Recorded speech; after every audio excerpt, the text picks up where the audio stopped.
Hai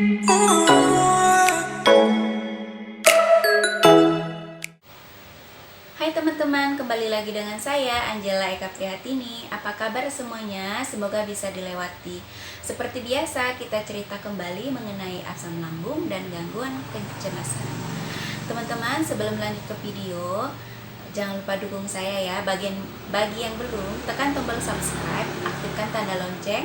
Jangan lupa like, komen, dan share. Terima kasih. Teman-teman, kali ini saya mau berbagi pengalaman tentang titik terendah yang pernah terjadi dalam hidup saya.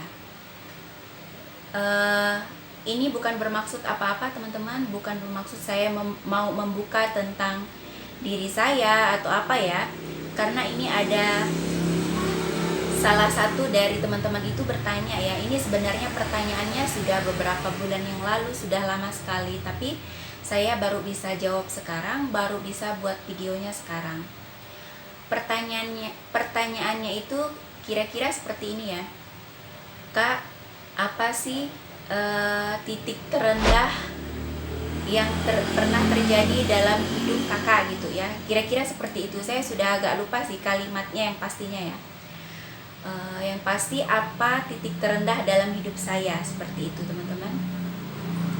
Jadi teman-teman, titik terendah dalam hidup saya itu kalau menurut pengalaman saya ya, selama dari dulu gitu teman-teman sampai sekarang gitu ya, yaitu pada saat saya mengalami asam lambung dan gangguan kecemasan.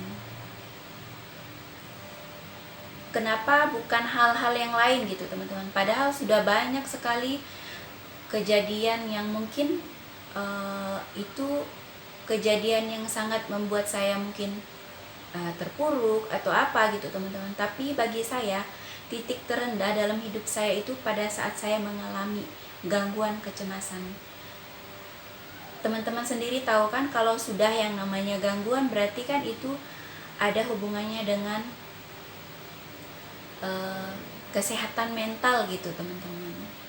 Setelah saya mengalami gangguan kecemasan, anxiety, di situ saya baru menyadari semua hal gitu teman-teman yang terjadi dalam diri saya.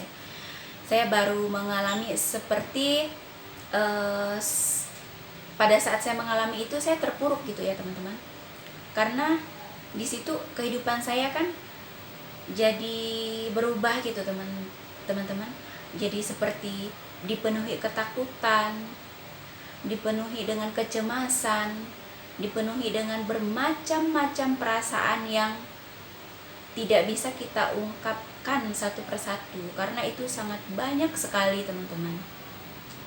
Karena tidak semua orang mengalami. Kalau orang yang tidak mengalami gangguan kecemasan seperti kita, seperti saya, itu tidak akan tahu gitu ya teman-teman, bahwa itu memang benar-benar hal yang paling sulit gitu teman-teman, yang sudah pernah saya alami dan puji Tuhan ya, sudah pernah saya lewati, sudah bisa saya lewati gitu teman-teman.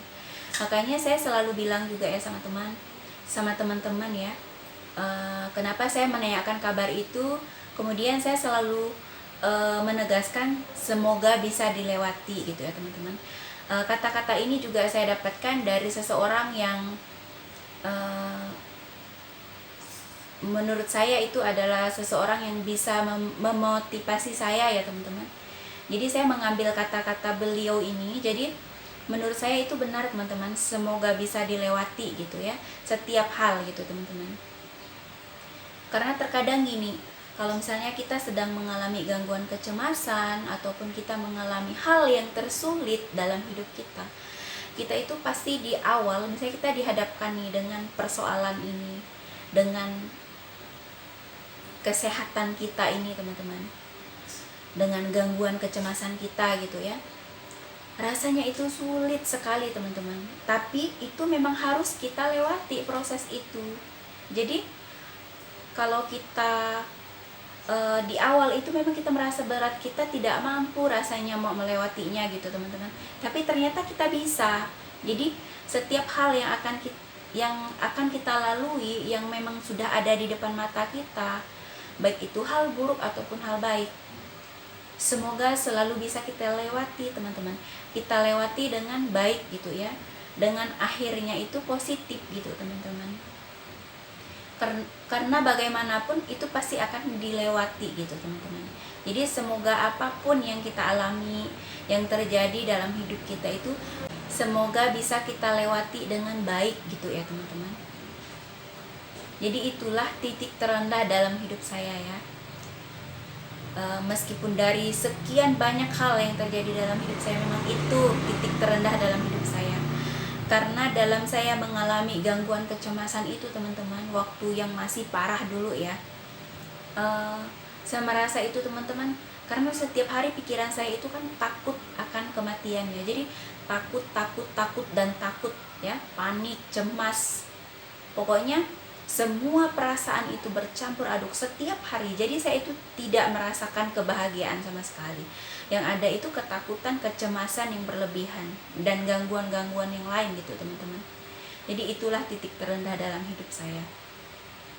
Mungkin saat ini ada teman-teman yang baru mengalami ya, yang baru mengalami, baru merasakan sakit ini, dan menemukan video saya ini teman-teman. Saya berharap teman-teman itu kuat ya. Karena dulu teman-teman, waktu saya pertama kali mengalami sakit ini, mengalami gangguan kecemasan ini teman-teman, saya itu seakan merasakan benar-benar semuanya itu berakhir gitu teman-teman. Setiap saat saya itu akan seperti sudah akan meninggal. Saya itu seperti sudah kehilangan kesenangan, tidak merasa enjoy lagi, tidak merasa sukacita, tidak merasa bahagia, tidak merasa senang. Paling dalam satu hari itu saya cuma sebentar atau sesekali ada ya perasaan senang itu, ada sesekali, tapi lebih seringnya itu kacau gitu teman-teman. Pikiran saya itu kacau gitu ya, benar-benar kacau.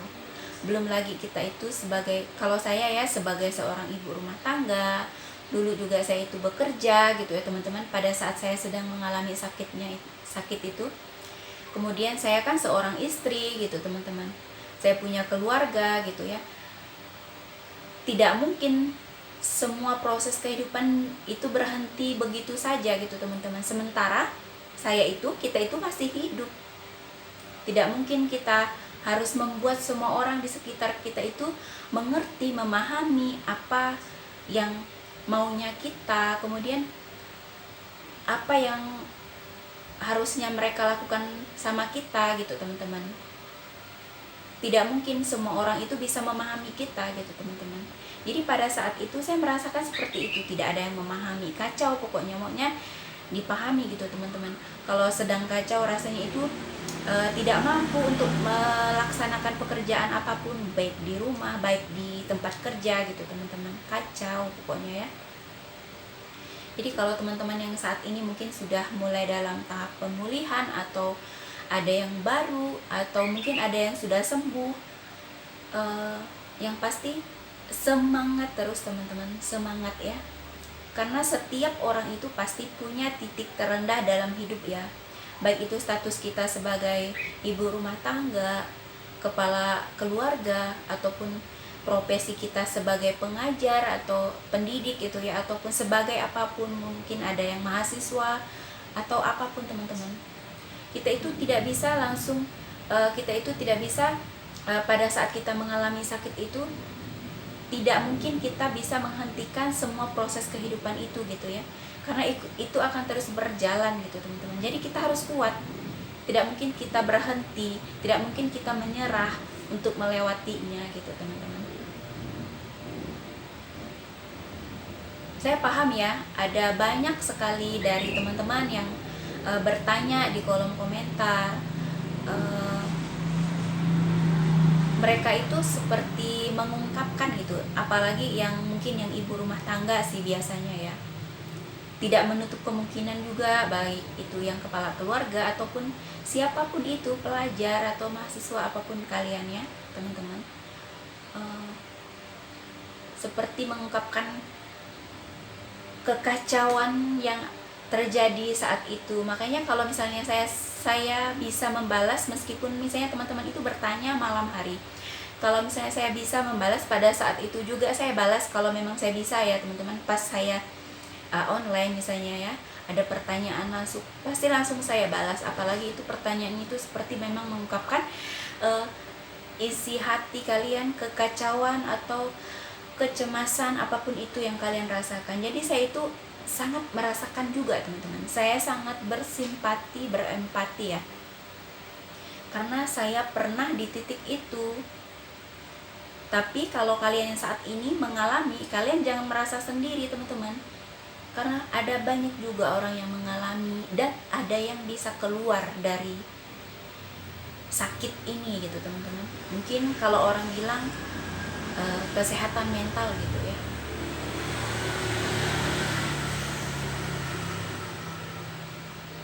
Mungkin di lain cerita atau di next video saya akan banyak sharing tentang ini ya teman-teman, karena kita yang mengalami asam lambung dan gangguan kecemasan ini memang lebih susah untuk sembuh. Itu adalah dari pikiran kita, dari gangguan kecemasannya ini. Kalau pengalaman saya pribadi yang agak susah untuk menyembuhkannya, karena kita itu harus bisa mengontrol emosi kita, karena kita kan mungkin emosional ya. Kalau kita emosional itu biasanya kacau itu pikiran kita teman-teman.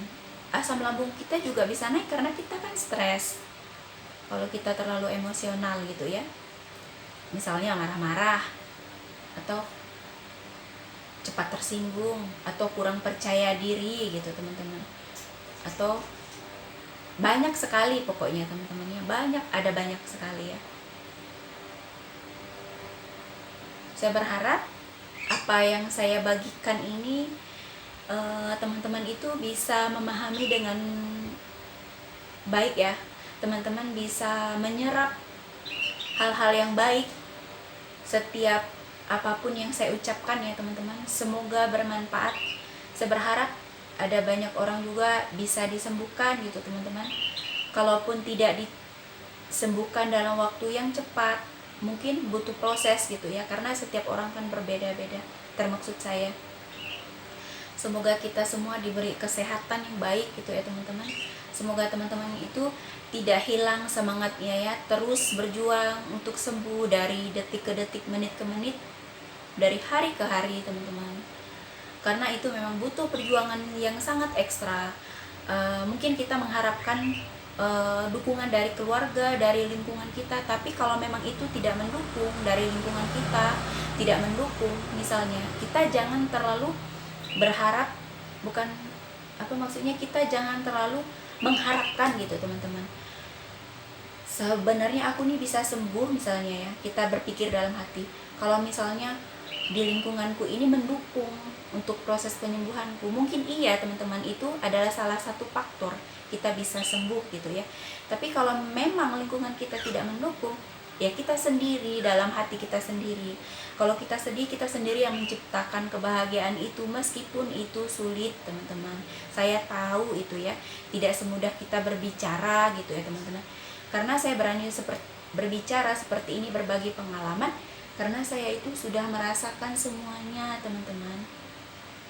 Jadi apapun yang saya bagikan ke teman-teman itu bukan juga cuma melulu asam lambung atau apa, ini tentang sharing gitu ya, tentang pengalaman-pengalaman yang pernah saya alami gitu ya teman-teman, selama saya mengalami sakit ini, selama mengalami gangguan kecemasan ini ya. Kenapa saya seperti ini seperti tanda kutip gitu ya teman-teman, karena menurut saya gangguan itu sesuatu yang memang berhubungan dengan kesehatan gitu ya, kesehatan mental pastinya teman-teman ya, gangguan kecemasan gitu ya. Baik teman-teman, semoga sekali lagi semoga ini bermanfaat ya. Kita cukupkan dulu ceritanya, sharingnya, nanti kita lanjut lagi di video selanjutnya. Terima kasih banyak buat teman-teman yang sudah menonton, sudah mendukung saya. Semoga kita semua diberi kesehatan. Semoga teman-teman cepat sembuh. Semangat selalu teman-teman. Terima kasih banyak sudah menonton. Bye-bye.